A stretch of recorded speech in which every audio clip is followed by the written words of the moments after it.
My goodness, how beautiful this game is. Hello and welcome everybody, this is the TheSuperEdventurer here, and we're going to play The Legend of Zelda Link's Awakening, the new remake on Switch. Well, not necessarily that new, came out a couple weeks ago, but it's still new. It's still new regardless. As you can see, I kind of sampled the game a little bit. I actually originally tried to stream it, but unfortunately I ran into issues with my capture device. I'm not exactly sure if it's just the capture device itself, but I have an issue where my streams would kind of cut off randomly. At first I thought it was after a certain amount of time, but then the last time I tried to do it, it turned out that it was happening randomly. Like, it happened pretty early on. So unfortunately, with my situation, I'm not going to be able to really stream it, so I'm going to instead do Let's Plays here on YouTube. Hopefully they'll turn out okay, but we're going to do something at least, you know? Maybe we can't stream, but we can at least still do these Let's Plays. Anyway, as you can see, I entered my name, so that's going to be Link's name for the entire game. It's going to be my name.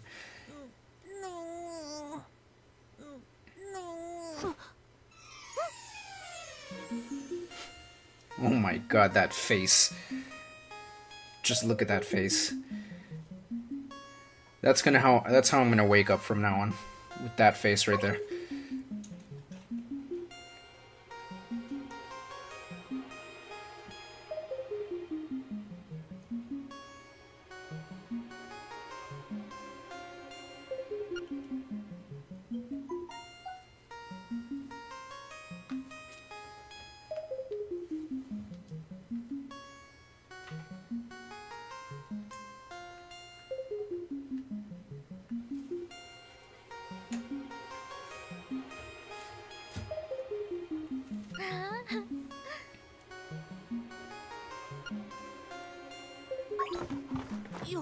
I'm on Koholint Island. What? What about Hyrule? Where's Hyrule? Oh no! That's okay, I can play that on the 3DS. Follow the lane south to reach the beach where I found you. Since you washed ashore, lots of nasty monsters have been in the area, so be careful, okay? Yeah, okay, no problem. Hello, sir. How are you?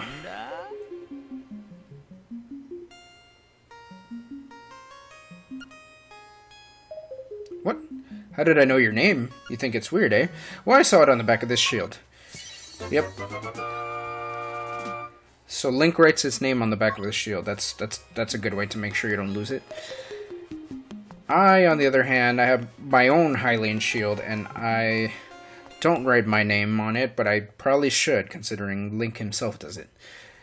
Anyway, so we're gonna have to go look for the sword now, because all I have is the shield. I can't defend myself with the shield. This is in Zelda 1, I can't do a no sword run. But, anyway, let's just take a look at this beautiful scenery. It's gorgeous, oh my goodness. And the music even makes it even better. But yeah, like, it's gorgeous, oh my god. Mr. Chain Chomp doesn't want to let me through, and he wants to attack me there, so I'm gonna go around the house.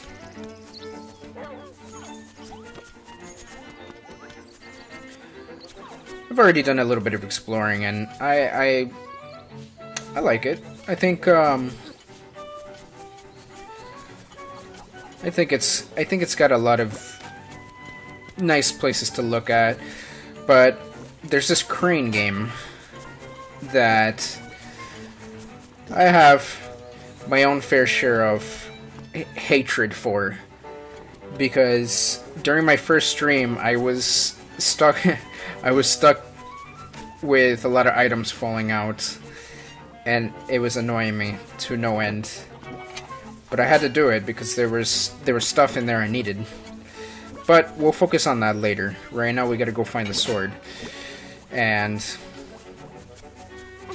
it's down here on the beach.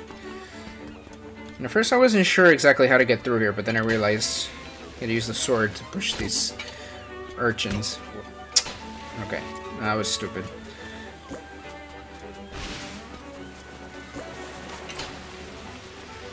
And there it is, right there. Sword. Easy pickings.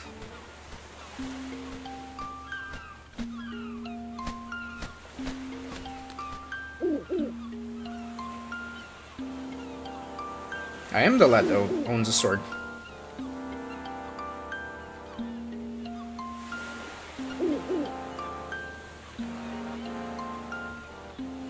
A courageous lad has come to wake the windfish. It is said that you cannot leave the island unless you wake the windfish. You should go north, to the mysterious forest. I will wait for you there, Hoot.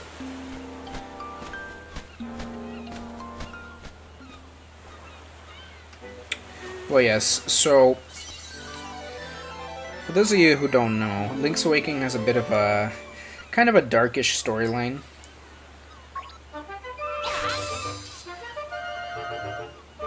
I'm not sure if anybody's played the who's played the original or not, but yeah, it's got a little bit of a dark storyline. I'm not gonna spoil it right now.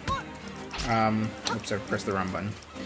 Sorry, I'm not used to Joy-Con controls. 'Cause I was playing it on the GameCube controller that I have. But yeah, so we have to wake the windfish, and like I said, I'm not really gonna spoil it right now, but there's a bit of a dark twist to that whole thing. We'll eventually see it, no worries.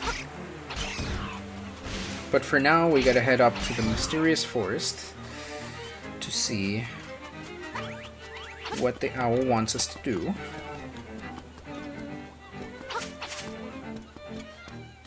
Maybe explore a little bit while we're at it. This guy, his name is Sail. Sail.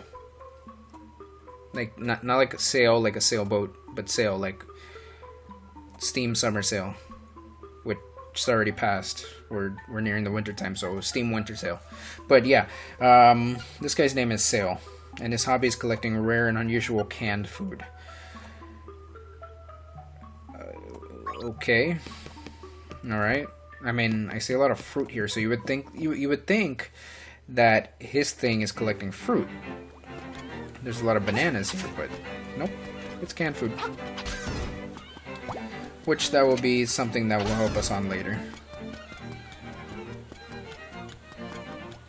Now I don't need to even push these things. I could just use my sword to kill them. But yeah, so let's head up to the mysterious forest. And wow, okay, I actually meant to block that, but I guess not. I meant to block that too, but I guess I couldn't react quick enough.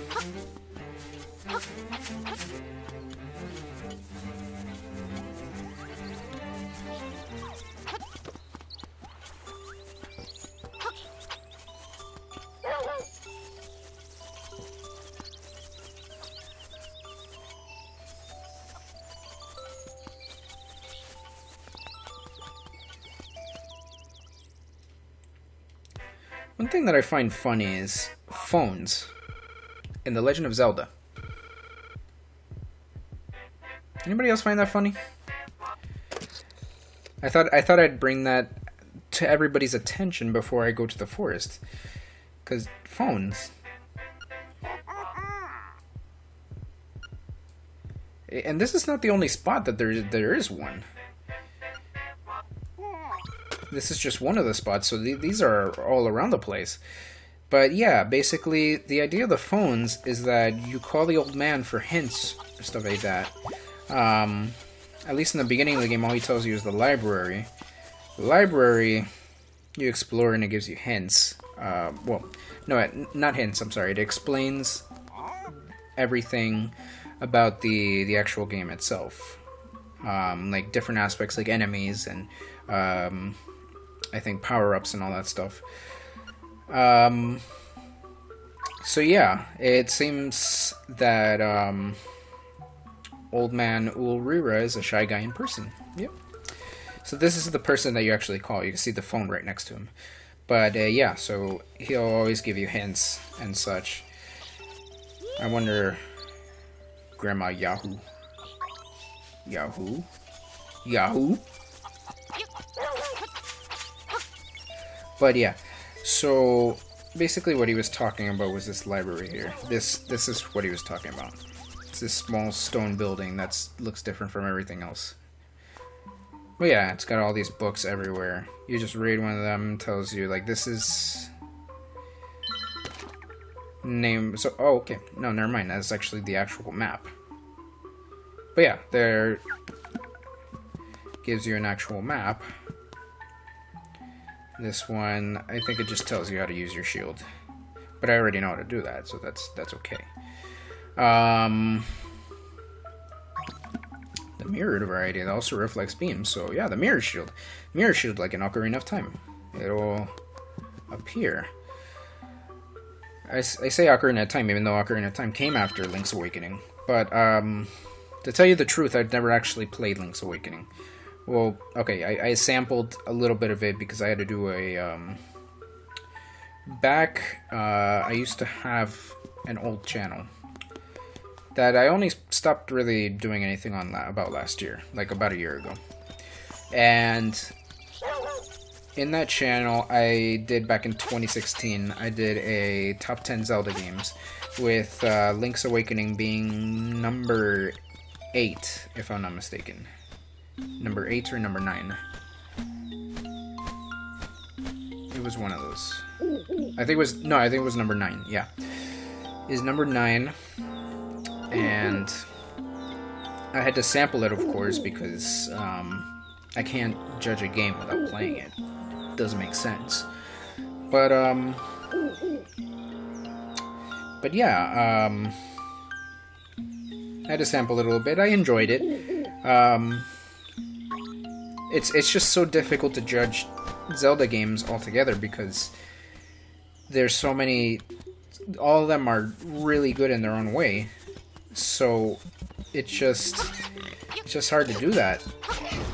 But I had to, and I put Link's Awakening at number 9, just right above the first Legend of Zelda game, which I put at number 10 because I felt like I had to.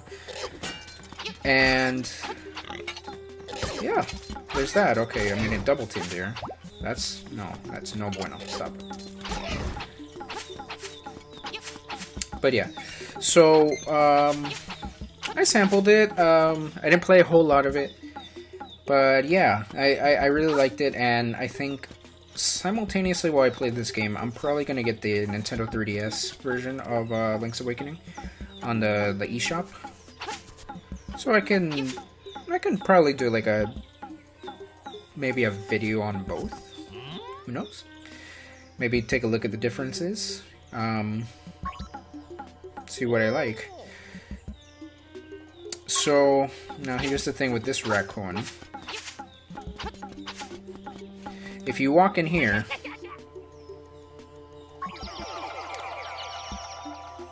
he'll send you to some random spot, and I'm not gonna lie, my first time around I kind of got lost because of it. I was like, whoa, where am I? And here's a great fairy, so you could use, but now I'm kind of like lost because that's actually where you're supposed to go. You actually have to go up there, but the raccoon's blocking your path. And when you talk to him, let me see, I think he's this way. If I'm not mistaken. Let me just kill moblins. And choo-choos, if I remember their name correctly.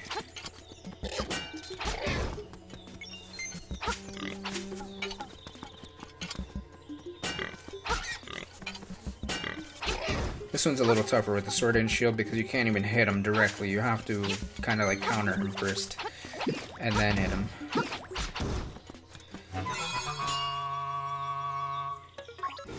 Sweet. Anyway, okay, I think I'm heading off to the wrong area. But anyway, yeah, you're not gonna be able to get through here because you need the gauntlet power up, the gauntlet upgrade, to be able to lift rocks like that. So there's a lot of blocked areas for now. But yeah,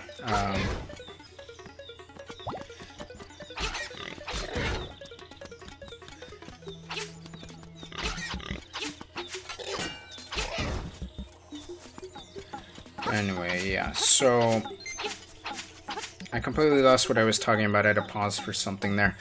Anyway, so talk to this raccoon, and he says his nose is very sensitive to stuff like dust and powder. So what you're gonna have to do, this is actually gonna be a not a long quest, but it's like a kind of fetch quest that you have to do to because that's your hint right there. You need dust and powder. So you need something that's gonna be able to get him.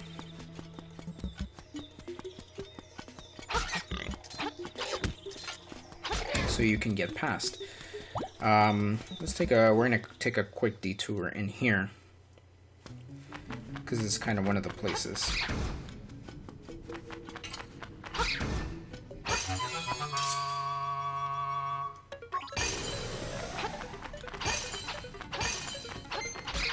So yeah, just be careful with the bats.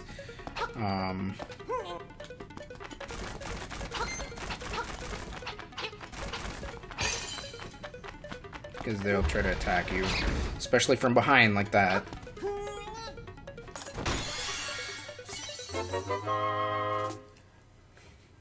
So we got 50 rupees, that's nice. But yeah, so we're gonna go up here. You know, I never actually thought of it, but you use the rocks.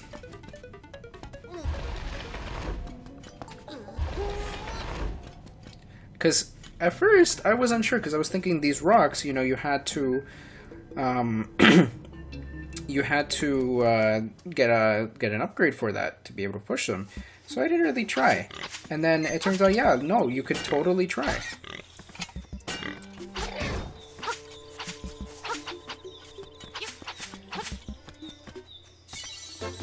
But yeah, go right over here and you get the toadstool. And no, it's not toadstool. It's type of mushroom that it is, yeah. But yeah, so do that, and now you just head backwards, because we can't escape there because we don't have the jump boots yet. I forget what they're called. Oh wow, okay, no, I screwed that up. Hold on, my bad. Let me reset that. Now I would get that heart piece, but the thing is that those skulls are blocking it, and I don't actually know how to get to them. I'm thinking you probably use bombs or something.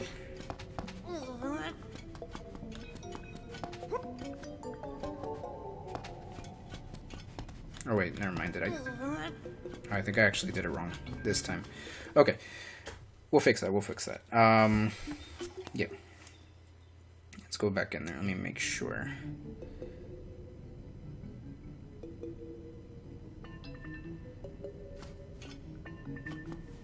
Yeah, okay. Now I get it. You go in here. Push that, there you go. Okay, now I'm bound. Okay. Yeah, let's not mess up here. And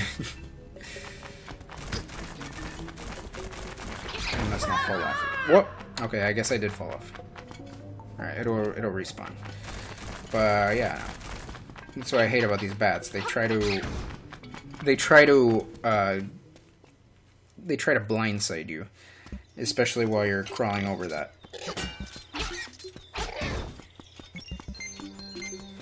But yeah, so the toadstool, that's actually something not for the raccoon. Okay, oh, hold on. I hate these things sometimes. There you go. Okay. So yeah, it's not for the raccoon, but it's for the witch. The witch is over this way. Because it makes all the sense. You know, you need something dusty and powdery, and who would have something like that? Of course, a witch. Because, you know, she's brewing potions and stuff like that.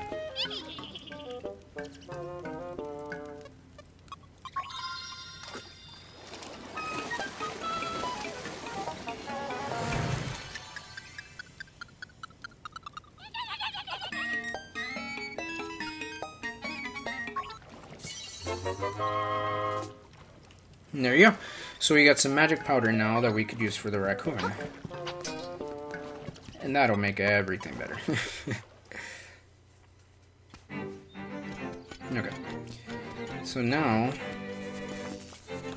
go over there, watch out for this guy. He's gonna shock us. He's gonna shock me. Us. Like we're playing together.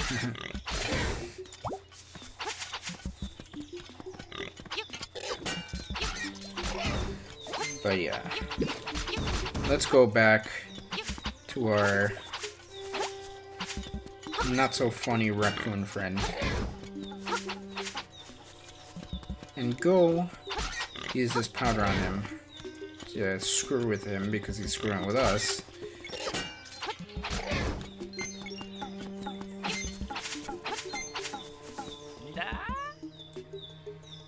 Okay, right. You have to kind of like just throw it in his face. There we go.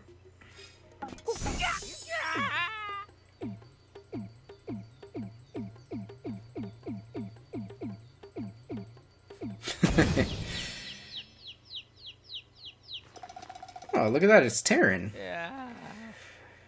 The last thing I can remember, I was biting into a big juicy toadstool, then I had the darndest dream I was a raccoon.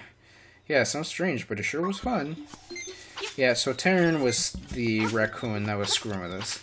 So now he's good.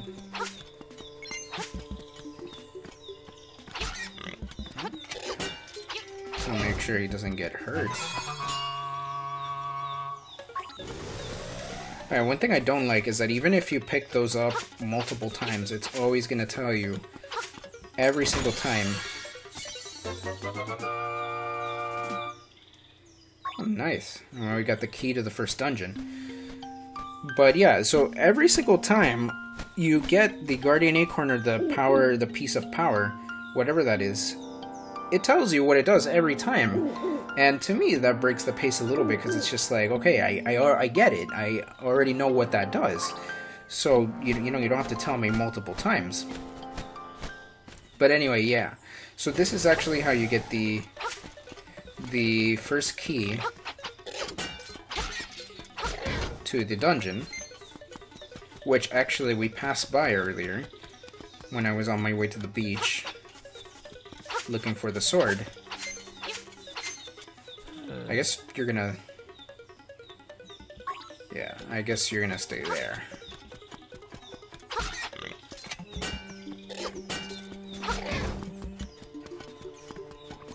But yeah, so now we're all set to go inside the dungeon. But before we do, I'm gonna do a little side quest. And maybe go to the fishing hut. See what I can get. Because it's right there. So I'm like, you know what? It's right here. I might as well, right?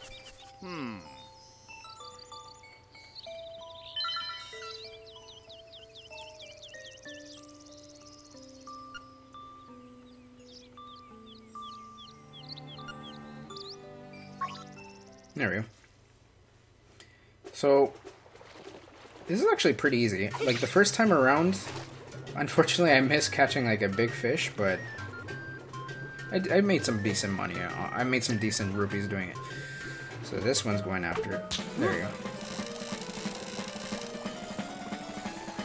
Now, these small fish, they're easy to catch.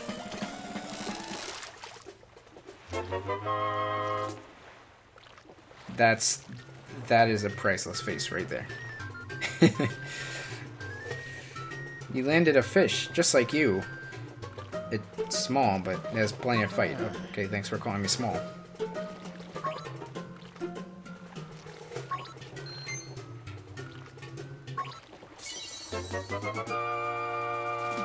Yeah, so that's also why I wanted to do a little bit of fishing, because you can get a piece of a heart just by fishing. But of course I didn't make that many rupees. I only just basically... No, I lost one pretty much in there. But hey, it was worth it for the heart, right? We gotta go deeper though for like a bigger fish. Bigger fish, bigger payout. And at least this is not intrusive. Cough cough, Sonic Adventure. But yeah. That face. That beautiful face. See, now this one's a little bit bigger. Let's see, 11 rupees. So I basically gained 2 back from that, but...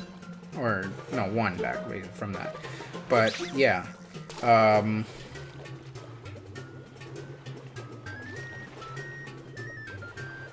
gonna try one more. I think the green fish, they're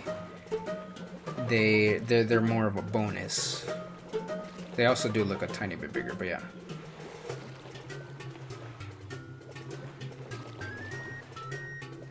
Okay, come on, get it. There you go. And they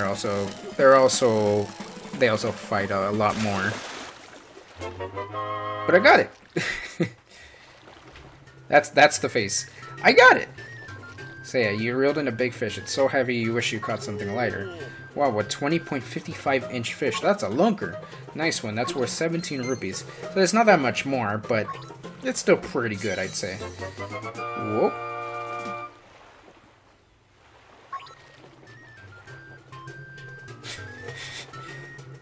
Did you see the change? Did you see the change in his face? He went from smiling, this big smile, to getting all stern face. Look at that. But anyway, I don't even know why he changed his face. Look at that. We're getting a piece of a heart for that. So we got another piece of a heart. That's 2 pieces of heart. So I'm gonna stop here, but we'll come back. We'll come back and do some more, no worries. But yeah, I like the fishing minigame in this, you know? I don't like it in Sonic Adventure, but I do like it in this. And look at that. Just the beginning, we already got 2 pieces of heart. It's perfect. So yeah. Anyway, what I wanted to do before we go into the dungeon was that, but also something else. Let's also, you know, make back a little bit of money. Some rupees.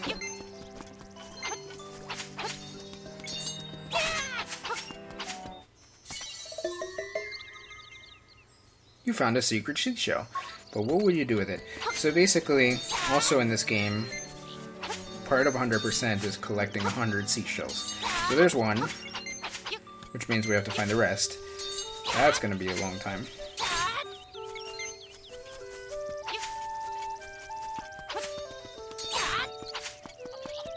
I got a good amount of rupees too. Let me see if I could buy something from the shop. I think, yeah, there's a piece of a heart in here. How much is it? 200 rupees. Okay, so I don't have enough. But anything else? 200, 200. Okay, no. Okay, never mind.